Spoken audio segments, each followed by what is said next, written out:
Daniels from the left hash. First down for Auburn at the Alabama 27. Daniels flips it to Cam Coleman. Coleman up the sideline. Coleman fumbled the football and Alabama recovers. Oh dear. Deontay Lawson recovered it. That's the way it sounded on the Auburn Network this weekend. So much to get into as the Alabama Crimson Tide, their season survives another scare at Jordan-Hare Stadium, a 27-20 victory over the Tigers. That was Cam Coleman's loss of the football deep in Alabama territory. They could have gone in for the potential tie or maybe even gone for the 2 points and a win as Alabama wins again in the Iron Bowl. So much to get into, including a new head coach will be named today at 12 noon at Auburn as Alex Golesh from South Florida. We kind of had some fun last week because initial stories came out that he was going to be the head coach of the Arkansas Razorbacks. That did not come to fruition. He is now the head man of the Auburn Tigers. Got off the plane yesterday and already talking to some of the guys that he wants to retain player-wise. And so we'll hear from Alex Golesh at noon. I've always heard positive things. We've had fun with the whole. He was born in Moscow, Russia, before on the show, but we've both had very positive things to say because we've heard from folks that he's a football guy, he's a grinder. Learning more about him and kind of his story, how his family got here to the United States, it was fascinating reading through that.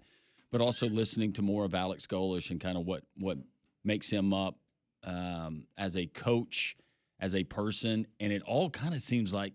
It's all encompassing, where he says that he doesn't golf, he doesn't have the hobbies. As it turned out, never expected it, but I think that this one maybe has more optimism and a higher ceilings than some of the past couple of hires. Remember, we told you last Wednesday that it was trending away from John Sumrall. We kept telling you that, and came to fruition this weekend. Not really sure exactly. I know you're going to get certain other stories from one side. One camp is going to say that Cohen wanted DJ Durkin be part of the staff. At first, John Sumrall, according to Auburn Undercover, he was okay with that, but then he wanted to have another conversation about it, and then he was not so keen on the idea. There were stories making the rounds in the SEC that Eli Drinkowitz, who potentially was going to be a candidate at Auburn, he was told that DJ Durkin had to be a part of that staff, and Eli Drinkowitz said, I'm not going to be a part of that, so take my name out of that.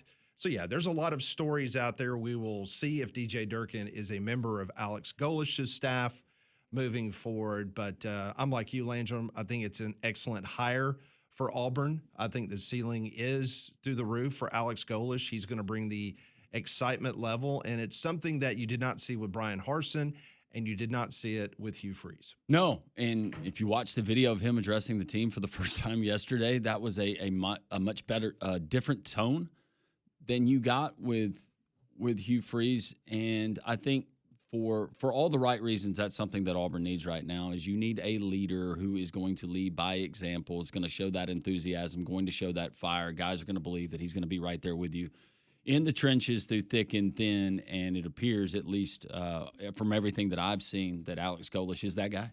John Sumrall is now the head coach of the Florida Gators, so that will be an official announcement very soon with that. There's been a lot of moving parts. Lane Kiffin's on his way to LSU. We've got plenty of time to talk about that. Let's get back to the Iron Bowl because there was so much on the line because Alabama's potential run to the SEC championship game also predicated them being a mix in the college football playoff. This is the way it sounded. 4th and 2 from the 6-yard line. This is the way it sounded on the Auburn radio network. 4th and 2 at the Auburn 6. Stay on sides, guys. Oh, for a stop for this Auburn defense. Play clock going down. It's at 1. They get the play off. Simpson back, throws, caught, touchdown. Isaiah Horton, his 3rd touchdown of the night. Slant route, and Simpson threw it perfectly. Oh, dear. That's the way it sounded on the Auburn network as man, oh, man, thought he was going to go for the field goal, but a gutsy call as Alabama converts. Yeah, it was a sloppy game on both sides, but that was one of the plays that Alabama made. Alabama not turning the ball over, that was big, but that was Auburn. Auburn really didn't make that many plays, especially on the offensive side, and too many mistakes. But give credit to Ty Simpson. I know that Kalen Bohr, he probably would have heard it had the 4th and 2 not been converted. Who knows what would have happened there. But it was calculated. They drew up the call. Auburn didn't make the play. It's a good call. I like it. You have trust in your offense. You have trust in your quarterback. That's what you gotten you to this point. And yeah, if you don't make that and Auburn wins the game, we're having a different conversation. But credit to Kalen DeBoer, right? He's going to call a game the way he's going to call a game, kind of regardless of the circumstances, whether that be successful or not. And happened to work out for Alabama on Saturday, and they survive. Season low, 122 yards passing for Ty Simpson. Alabama won despite only having 280 yards of total offense. They found a running game. Yeah, they Before did. Jam Miller got injured, he had 83 yards rushing in the game, which was interesting. Also, Ryan Williams was MIA. He only played 36 plays of the 73 snaps on offense for Alabama. He was not targeted one time. Many times during the game in the broadcast, you saw him standing on the sideline. Matter of fact, one time he was about to come in and the coaches pulled him back off the field, telling him to stay on the sideline. So I've been told that there's no injury involved. Well, if Kalen DeBoer, talked to the media yesterday before the SEC championship, and he was asked about it, and he said it's nothing in terms of, it wasn't a punishment where he wasn't getting his normal snaps or a game plan to go away from him. It's just they called certain plays where he was an option on those plays, and the ball went somewhere else, and so Ty Simpson, distributed the ball elsewhere. Like Langholm said, it was a very disjointed game. Alabama, very early on, they had opportunities. Ty Simpson was not sharp. He had missed opportunities down the field with some wide open receivers. Auburn wide receivers did not help Ashton Daniels out. There was at least 6 drops by Auburn receivers. Just both teams left a lot on the plate, so to speak. It was, and for the people that want to cite any officiating, there were some calls, but that's not what was the difference in the game. It continued to be, and that's been the theme of this team really over the past 3 seasons, is making mistakes at crucial times. Just times you can't have that happen, and it's continually happened over the past 3 seasons, and that's one of the things that plagued them the other night. Alabama, too, playing the keep-away game with a time of possession. That was really big, and limiting Auburn's opportunities. And I think that Ashton Daniels having the layoff, either he was tight, rusty, or a combination of both early on, because it took a little while to get the engine cranked.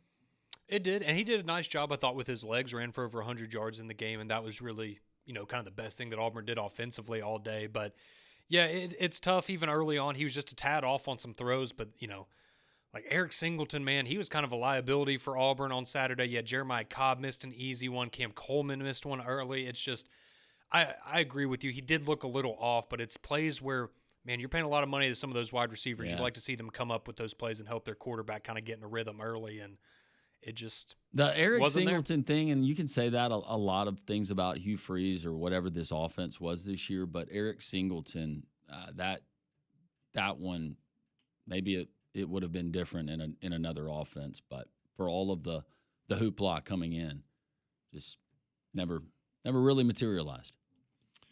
No, it did not. So Auburn has not won the Iron Bowl since 2019. That is currently in the midst of the longest losing streak to Alabama since the Tigers dropped 9 in a row from 1973 to 1981. With the loss on Saturday, Auburn is now 2-8 versus Alabama in their last 10 games. They're also 1-9 against Georgia. So all the talk about Jordan-Hare being a haunted place, you can throw that out the window because Bama's won 3 in a row there at Jordan-Hare. And really thanks to the last 2 coaching staffs or 2 head coaches, that's a stat. Let's quit even talking about that because it's just been a lot of close and disappointing losses for the Auburn fans. You got to start winning some of those games you can throw back up there. I talked to several Auburn fans. They said they were a little bit underwhelmed with kind of the mood down there. I thought it looked good, but this is somebody who goes to every game, and they said it was a little more low-key than they thought it would be heading in. So, I don't know. So Auburn finishes the year 5-7, posting a losing record for the 5th consecutive year in program history. That ties the 1946 through 1950 teams for the worst stretch in the history of Auburn football. So Alex Golesh, nowhere to go but up from here. Yep. Shut up and get to work. Yep. So worst Auburn football teams since 1946 through 50. It's been bad, and apathy has set in with some. Yeah. We will hear from Alex Golesh, the new head coach of the Auburn Tigers, coming up at 12 noon. We will carry that in its entirety, so we will not break for that. And once we go to Auburn, you will hear everything that they discuss on the Plains. This is Reaction Monday. Calls are coming in. We'll get to your text and calls next.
It is 10:14 on Jocks. This is Reaction Monday. We'll get to your calls next at 1-800-239-WJOX. Alabama wins the Iron Bowl. They'll play Georgia in the SEC championship game at 3 o'clock.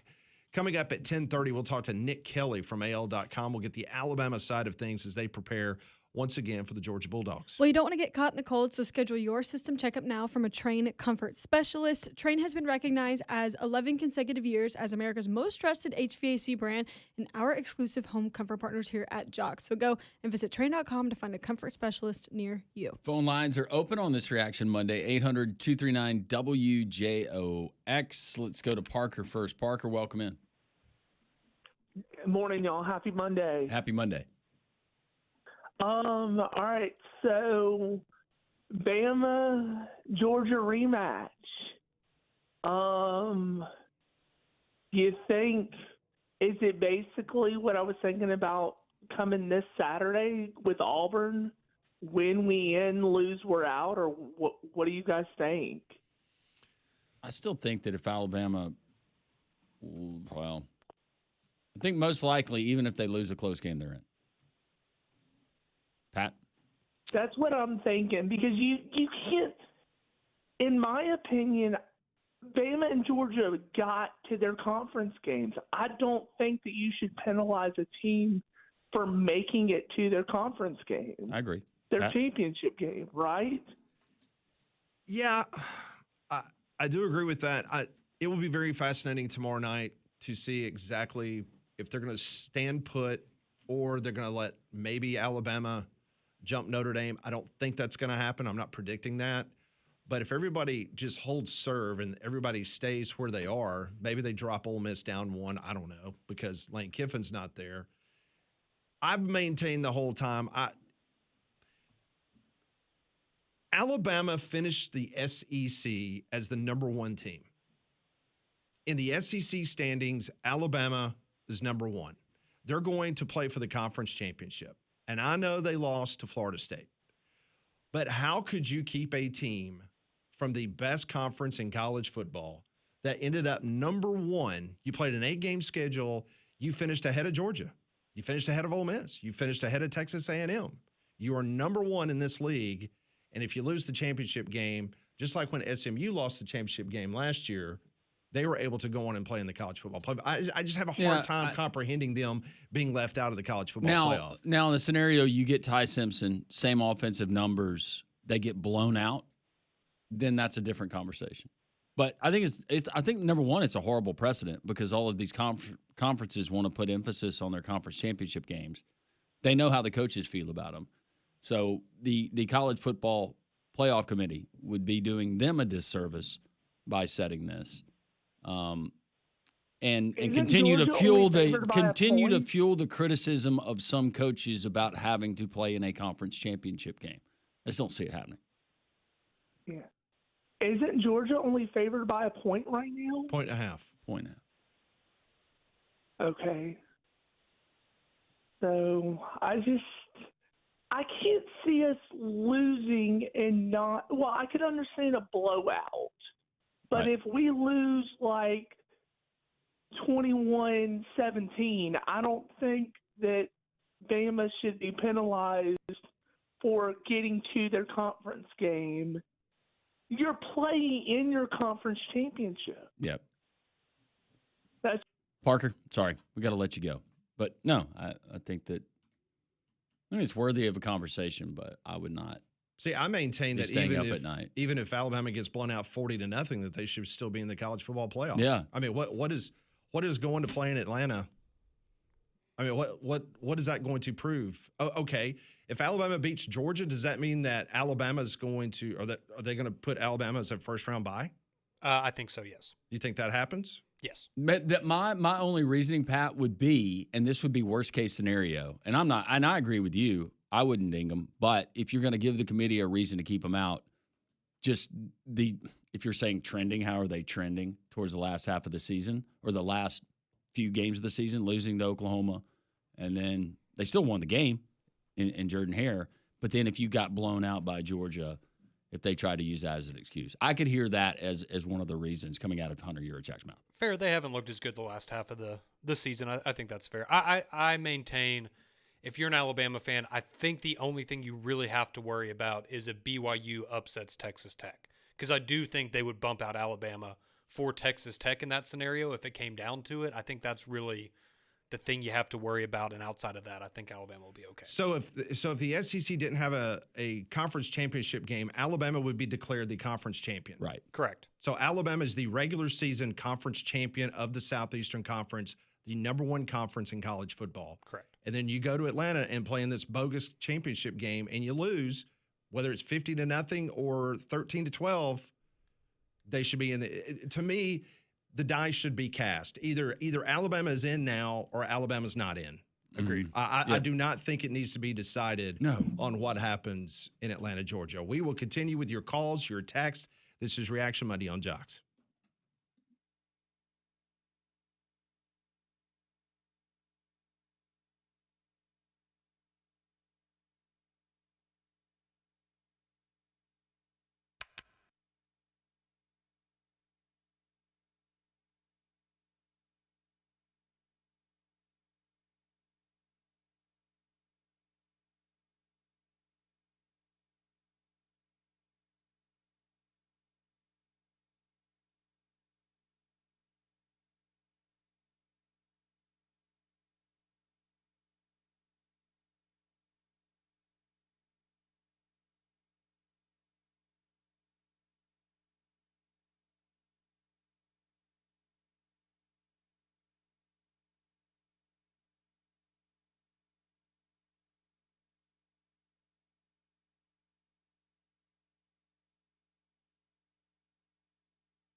Coming up at 12 noon, we'll hear from Alex Golesh, the new head coach of the Auburn Tigers. We have not spent a lot of time talking about the situation with Lane Kiffin, and we will have time to get into that a little bit later. But I was just noticing, Landrum, that part of the Lane Kiffin contract with LSU, it's a very fascinating part to his new deal. LSU has agreed to pay his postseason bonuses, even though he won't coach Ole Miss in the college football playoff. So he could still make up to $1 million in bonuses, depending on how Ole Miss does. Wow. The leverage is just amazing. That reminds me of a kid that was not allowed to go on a field trip that we had in 5th grade, and because of the way that he behaved. So his mom ended up buying him new shoes. Oh, you can't go on the field trip? Well, good news. We're going to Disney World today. Yep.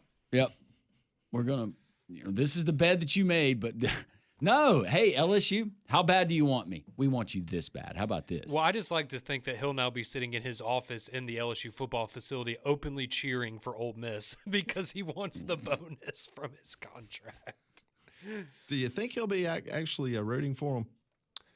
He said he was in his statement, Pat. Why wouldn't he be? Because based on some of the stuff that some of the players have come out and talked about, how aloof he was and how he didn't even show up to the, I guess, the captains, the team meeting that they want, not the whole team meeting. I'm talking about the leadership council that they had, that they tried to call Lane. Lane didn't answer.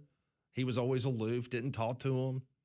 I mean, Has Marty Smith announced that he's stepping away from television? He probably should. Talk about a hell of a weekend for somebody.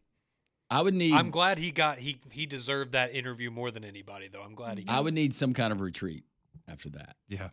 If you got a dangerous tree leaning over your house or maybe branches blocking your view, call Golston Tree Service today, 205-337-4443. Golston's licensed pros. They handle everything fast, safe, affordable. Don't wait until that next storm causes some damage. Call Golston Tree Service today, 205-337-4443. All right, we get back to your phone calls. Chris, what's up? What's going on, guys?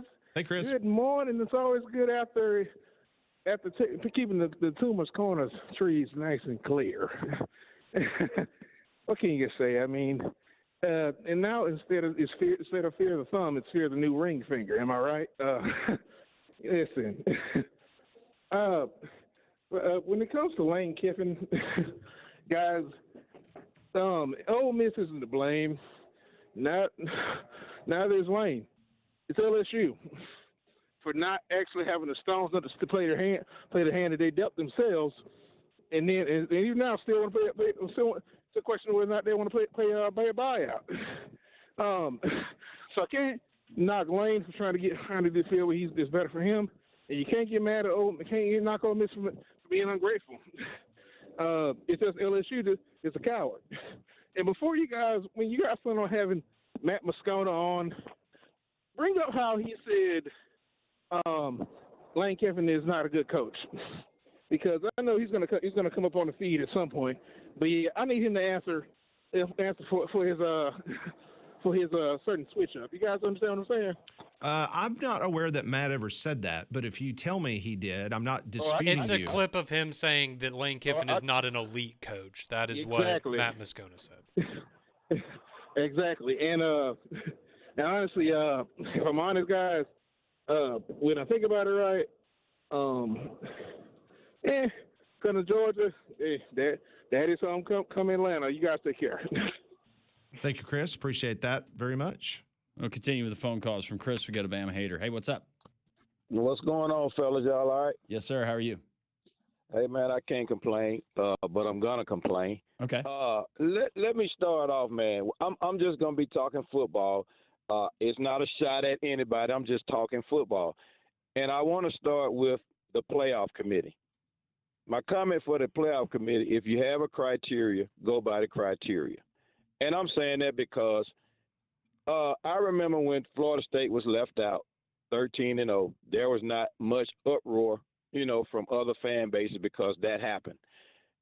They left them out because they had a aspect of the criteria about key players and coaches. The quarterback was hurt. They left him out. Last year, Carson Beck was hurt. but they put Georgia in. Now Ole Miss, they're without a key coach, their head coach, but they're going to be allowed in. It's because they cater to the SEC. Now I heard Pat say, even with a blowout, 40 points, Alabama should still be in. But I want to go right back to the criteria. My team has to almost be perfect to get in. And we cover the aspects of the criteria by beating Notre Dame head-to-head, which is ranked ahead of us. We beat a like opponent in Florida State, which Bama lost to by 2 touchdowns, which is part of the criteria. And now I hear Texas crying as a 3-loss team by Sarkisian.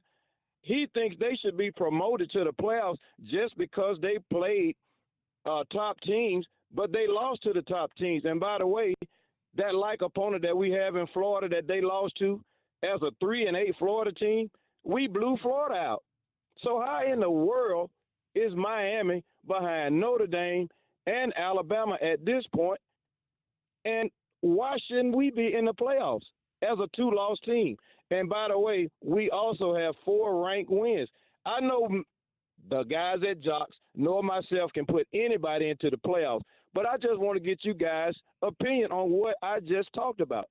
In my opinion, Miami plays in one of the worst conferences in America as a Power 4 team. You're not getting to your conference championship game. So to me, if I was in that room, Miami would not get the nod to be in the CFP. You also have one ranked win, not 4 ranked wins, by the way. We have 4 ranked wins. Name them. And we got the 4th one Saturday by beating Pittsburgh. They are not ranked anymore. That is not a ranked win. They are not in the top 25.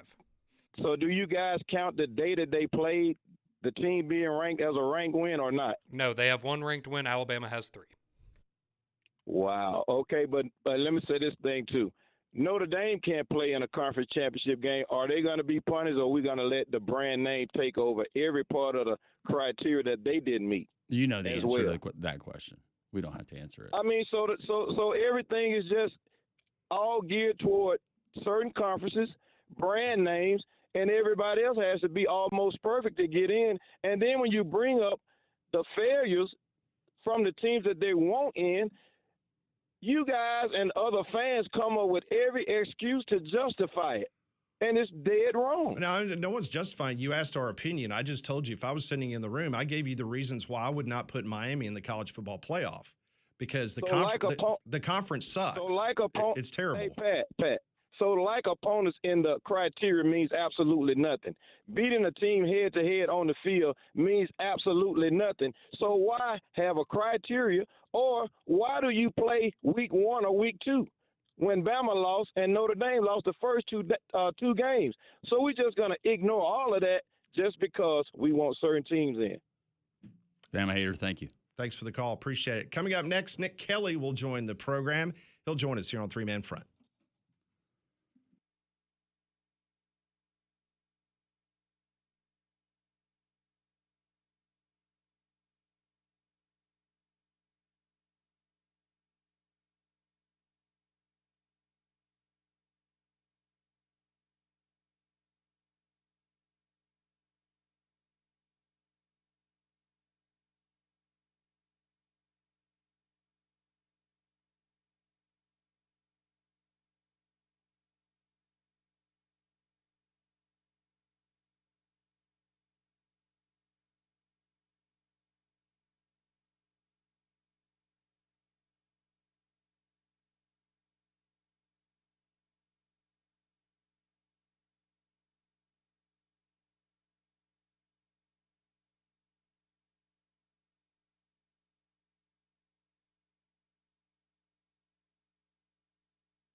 The Georgia Bulldogs and the Alabama Crimson Tide. Well, it's a shock. Just when you thought both programs were dead in the NIL era, here we are, back in Atlanta. Let's do it one more time, boys. Why not? Alabama has dominated the series. Poor Kirby trying desperately to get a win against the Alabama Crimson Tide. Joining us now from AL.com, he covers the Alabama Crimson Tide. Nick Kelly joins us on the Higginbotham Hotline. Man, just a quiet Iron Bowl on Saturday night, right?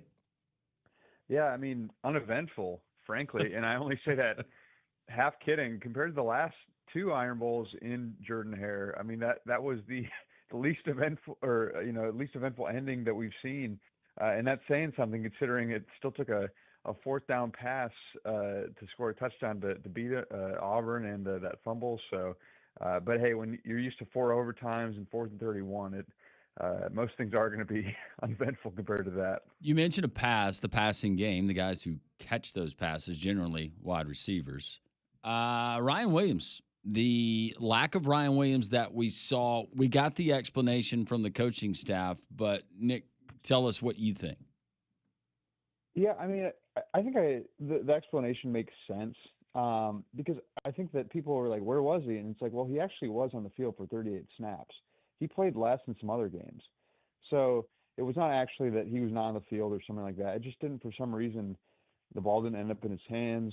Ty didn't get the ball to him. I mean, just it didn't work out for him to get the ball. So I think based on his snap count and not actually being his least amount of snaps, I should say, I still don't think that, I don't know that there's much more to it other than he just didn't work out for him to get the ball, and he kind of went with the hot hand with Isaiah Horton. But I think they need to get him the ball. I mean, they need to find ways to get him the ball.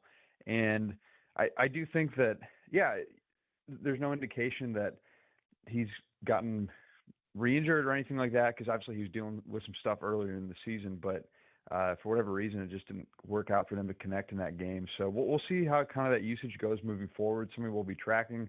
But, yeah, actually he was on the field more than I think some people realized he was.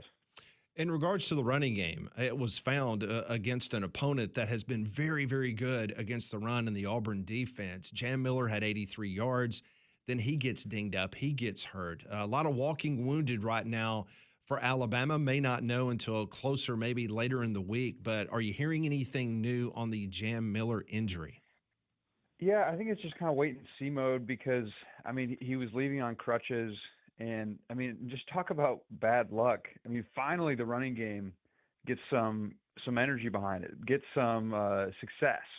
And then, of course, Jay Miller gets hurt. And even Kalen DeBoer said that he saw Jam making cuts that he hasn't seen him make in a while on the football field type of deal. So, yeah, just bad luck getting him. I think he was kind of rolled up on. So we'll kind of see how that progresses, see how he does.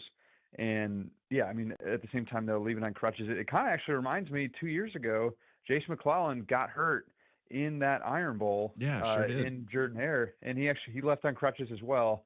I don't think he played in, and obviously you can't compare apples to apples injury-wise, but kind of an eerily similar situation where Roydell Williams had to step up in that SEC championship game against Georgia. So there are some parallels there, so they just may need Daniel Hill and A.K. Deere and those guys to step up if Jam isn't 100% ready. And then, Jace came back for the Michigan game, but yeah, we'll kind of wait and see here with Jam. Nick, could you make the argument when you look at Oklahoma and their defensive front, you look at the edge presence that Auburn has. We've already seen Alabama face this Georgia defense once, that maybe facing Georgia out of the two defenses that I just named, maybe that opens up more opportunities for Ty Simpson and that offense through the air?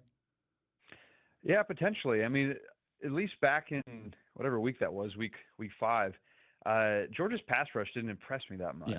I mean, they didn't seem to have the no pun intended, the dogs that you're used to seeing. You know what? Actually, I'll intend that pun. It's Monday. We'll start off with the pun. Yeah, own it. Own it, Nick. Yeah.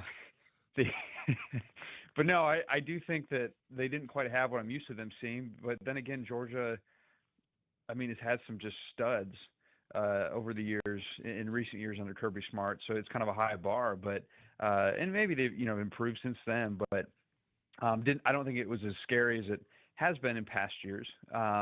So I think, yeah, there are some opportunities. But then again, Georgia's going to adjust, and they still have a good defense. It's not like they have some middle-of-the-pack defense. I think they're number 12 in scoring defense. So, yeah, we'll kind of see what version 2 looks like against Alabama, but I do think there are some opportunities there. I know it's a dangerous subject to speculate about the CFP and the rankings. We'll get another view in what they're thinking tomorrow night. But in regards to the people you talk to around this Alabama football program, whether it's the athletic department administration, maybe some coaches, just people around the program, is this a must-win for them against Georgia, in your opinion, for them to be in the CFP? I mean, I think there's optimism that they can get in without that win, but at the same time, that's the only thing that assures you of that spot, right? So, yeah, I think in some ways it does feel like a must-win because you don't know what the committee's going to do. But we do know that there's going to be plenty of politicking, and it started already, right? I mean, the fact that even post-game, Kalen DeBoer was asked about it, but he was talking about how, yeah, he thinks they're a playoff team, and of course he's going to say that. But I can't remember his exact wording, but I think that essentially what he was saying was, yeah, it would be kind of absurd if they were not included in the field because they lost a third game in the conference title game, an added game. So, yeah, I don't think anyone feels confident until it actually happens. But I do think there's optimism that as strong as their schedule and resume and things have been, that as long as it's not some blowout, that Alabama should get in. But then again, there's only one way to assure that, and that is to go win the game. Nick, whether it's due to just underperforming or injury, the biggest concern for Alabama heading into the rematch with the Dogs? Yeah, I think it's frankly the passing game, believe it or not. Even though obviously there were some clutch moments that Ty had, it was not one of his best games. I think it was actually his second lowest completion percentage since the Florida State game. So it needs to be better overall. Just guys were on different pages. They couldn't connect on the deep ball. And obviously, as we talked about, Ryan Williams was kind of nowhere to be seen in terms of production. He was in the field, like I said. But, yeah, so getting more there. And, of course, getting Jeremy Bernard more involved. And he was targeted a lot, but they only connected a few times there. And, he's coming back from being banged up a little bit. So they just need to get back on that right page, get Ty more consistent. Because as we saw, guys, in late September, October, when Ty's confident and they're on the same page, that offense is able to go into Athens, Georgia, and beat the Bulldogs. So I think it all comes down to the passing game, how they do there, and making sure that's cleaned up. Because, yeah, you could say the running game, but they haven't relied on the running game most of the season to win games. So you'd like it to be better in certain situations, but to me, you need what's been good for you to be good, and that's the passing game. In regards to all these coaching changes around the Southeastern Conference, Lane Kiffin ends up in Baton Rouge. Auburn's got a new head coach. Kentucky let go Bob Stoops this morning. Not Bob Stoops, sorry. Mark Stoops. I'm going to get one of the Stoops names right here in a minute. I'm just curious, just your feeling around the conference with all of these changes. Does it shock you that 5 schools are changing head coaches? It's probably an overcorrection for last year where we saw none, right in the SEC. So I think that's what you're seeing now is that, okay, you didn't have any last year. Now we get the overcorrection. So, yeah, it's a crazy time. Granted, you guys have probably been around this longer than I have. I can't remember a Sunday or even one single day that was as crazy as yesterday was. But it was something to behold for sure. And I think that Alabama and other teams that like Georgia, I think even Kirby Smart was asked about in the teleconference, like the chaos of this time. And I think the teams that are preparing for the SEC championship game are glad to be doing that and not being part of this wacky carousel. There's no doubt about that. Well, Nick, look forward to seeing you this weekend in Atlanta. Enjoy the week. I know it's going to be busy. And as always, we appreciate your time. Hey, thanks for having me, guys. Have a good week. Thank you. That's Nick Kelly joining us from AL.com.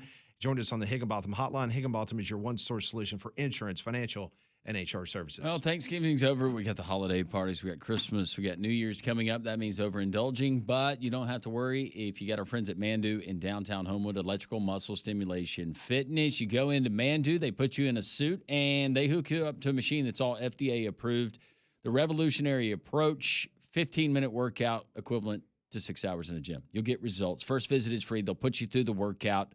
Try it to see if you like it. I can guarantee that if you stick with Mandu, you're going to get results. Mandu in downtown Homewood, also up in the Huntsville area for our listeners there.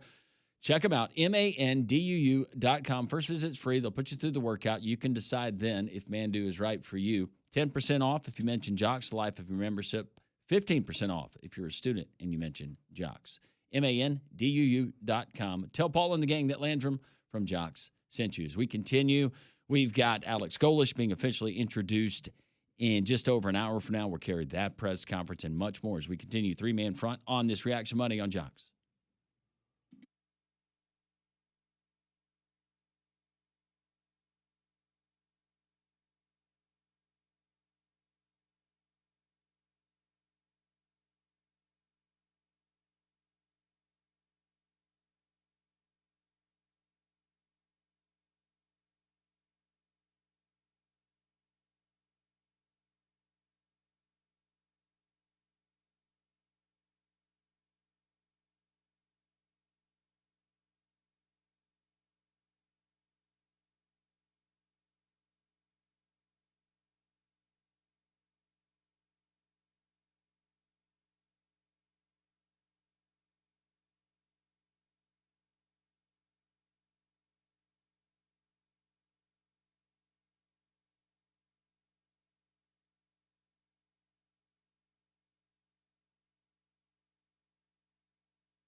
It is 10:50 on this Reaction Monday, 1-800-239-WJOX. The Courtesy GMC text line is open, 205-834-9450.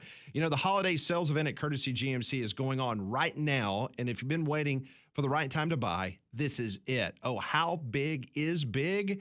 Try up to $15,000 off MSRP on the Sierras in stock. They've got over 100 to choose from on that 9-acre inventory lot. AT4s, Denali's, SLTs, you name it, they've got it on the lot. They're ready to roll and to make the best deal you're going to find anywhere in the Southeast. More of an SUV person, Courtesy GMC's got you covered there too. Save thousands on brand new Yukons, Terrains, and Acadias. And when you buy a brand new GMC from Courtesy, it comes with a 7-year, 100,000-mile warranty. That's peace of mind for the long haul. Courtesy GMC, where the holiday sales event is on and the savings are real, right off of I-459 exit 32 in Trussville. 10:51 here on the show. The text line is open. We'll get to your text for the first time on this Reaction Monday, 205-834-9450 as we go there now. Jason chiming in, and he said that I guess the new favorite cocktail of the Auburn Tigers is the Dude's signature drink. Is he talking about the Big Lebowski? Guess so. He likes the White Russian. Yeah. Put all that together. Saw a lot of Russian stuff yesterday. Paul in North Carolina. Regarding Bama's struggling pass game and Ryan Williams' lack of targets versus Auburn, Auburn blitzed a higher percentage of any other opponent this year, and so many pass plays were under duress. Very few times Ty was able to stand in the pocket and go through his progressions. Yeah, thank you, Paul. That's why I mentioned that when we had Nick on. Just the edge presence and some of the dudes that Auburn has and Oklahoma has, where Georgia, surprisingly enough, that defense seems to be lacking those dudes this season. Yeah. We continue with your text. Let's see. A lot of Bama hater reaction. Mark saying FSU was penalized for being undefeated champion of the ACC. Yes, they were. Not going to go through it again. We can revisit that at some other time. Every sports fan has heard of the White Stripes song, Seven Nation Army, is played at every sporting event. Collins from Pell City. Thank you very much. He also says, to me, it's apparent Ryan Williams has been beaten out for other receivers for playing time or by other receivers. He has the talent, but poor performance, unreliable ball security makes him the fourth, at best, option behind Germ, Horton, and Brooks. I mean, Brooks has just incredible acceleration in regards to his playing time and how much that they try to go to him. And he also plays on special teams. I still don't see how Texas A&M didn't make it to the conference championship game. Sounds like needs to go back to divisions. Well, had a chance head-to-head and didn't get it done.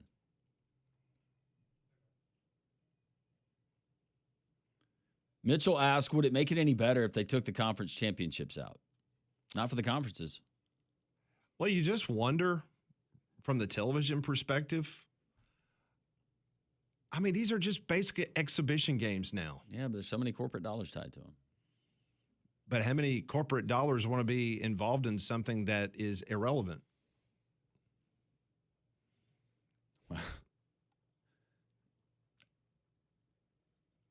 I mean, you've got apparently a lot. I mean, you've got Virginia against a 7-5 Duke team. 7-5. A 7-5, which if they win, they would be 8-5. A 5-loss team would be in the college football playoff.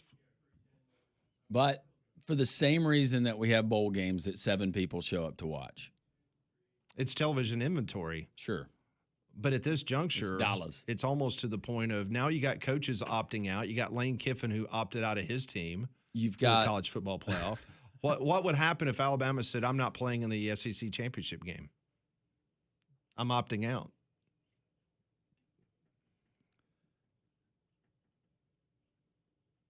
I'd like to see how that was handled. We get some precedent there. I mean, seriously. I mean, it's just the whole thing's laughable. I'm beginning to like the 2014 proposal by the Big Ten.